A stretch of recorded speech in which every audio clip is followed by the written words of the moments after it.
MP হলে এখনো তো হইনি, আল্লাহ যদি করে আর কি। নিঃসন্দেহে, কারণ অতীত থেকে মানুষের এটা নেওয়া, কারণ আমি দীর্ঘদিন থেকে এই বাড়িতে থাকি। শহরেও তো আমি চেয়ারম্যান করেছি, শহরেও থাকি। তাই শুধু ২-১ বছর তো আর চেয়ারম্যান আমি না, ২-১ টাইমের চেয়ারম্যান না। সুদীর্ঘ ২ যুগের কাছাকাছি ধরে আমি জনপ্রতিনিধির দায়িত্বে রয়েছি, এবং টোটাল টাইমটা ম্যাক্সিমাম সময় আবার সেই সময় আওয়ামী লীগ সরকার ক্ষমতা ছিল, সেই সময়ও আমি বাড়িতে আছি। এমপি হলে সেটা তো স্বাভাবিকভাবে যদি কাজ কাম থাকে, তো ঢাকায় যদি যাওয়া লাগে তারপর সেক্ষেত্রে বাড়িতেই অবস্থান করবে। এখন যা আছে হয়তো বা দেখা যায় আমার ইস্তফাতে সব উল্লেখ করা আছে।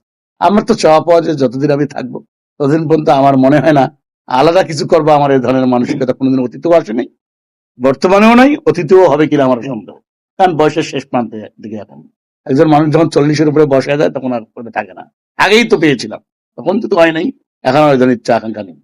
বেকারত্ব কমাতে একটি নির্দিষ্ট পরিকল্পনা হলো যে এই এলাকায় কর্মসংস্থানের ব্যবস্থা করতে হবে। সেটি হলো কলকারখানা, ইন্ডাস্ট্রি নির্মাণের জন্য একটা প্ল্যান আছে।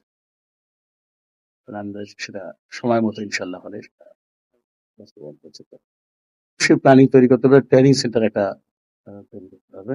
এই ট্রেনিং সেন্টারের মাধ্যমে সেটা আমরা সারা বাংলাদেশে এবং বাইরের সাথে যোগাযোগ করে ট্রেইনার ভালো এনে তাদেরকে ট্রেনিং দিতে হবে। এটা হলো যে অবশ্যই সেটা কৃষক যারা আছে, প্রযোজন কর্তৃপক্ষ যারা আছে, কৃষি বিষয়ে যারা অভিজ্ঞ লোক আছে, তাদেরকে নিয়ে এটা সমাধান করা সম্ভব।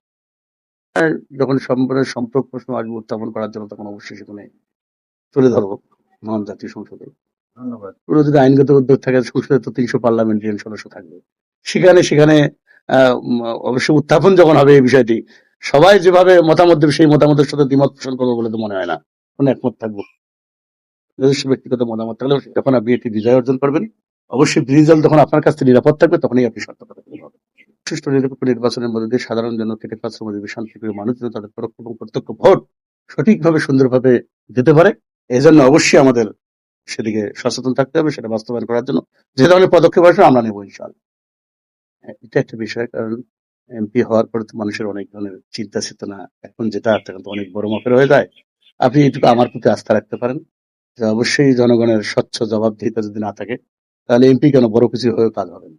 অবশ্যই জনগণের কাছে স্বচ্ছ জবাবদিহিতা দেওয়া কথায় না কাজে, এটি গাছের পরিচয় পাতা দিয়ে হয় না, ফল দিয়ে হয়।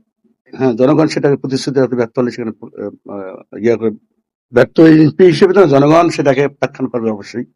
আর প্রতিশ্রুতি রাখতে পারে জনগণ তাকে বারবার ধরে রাখবে।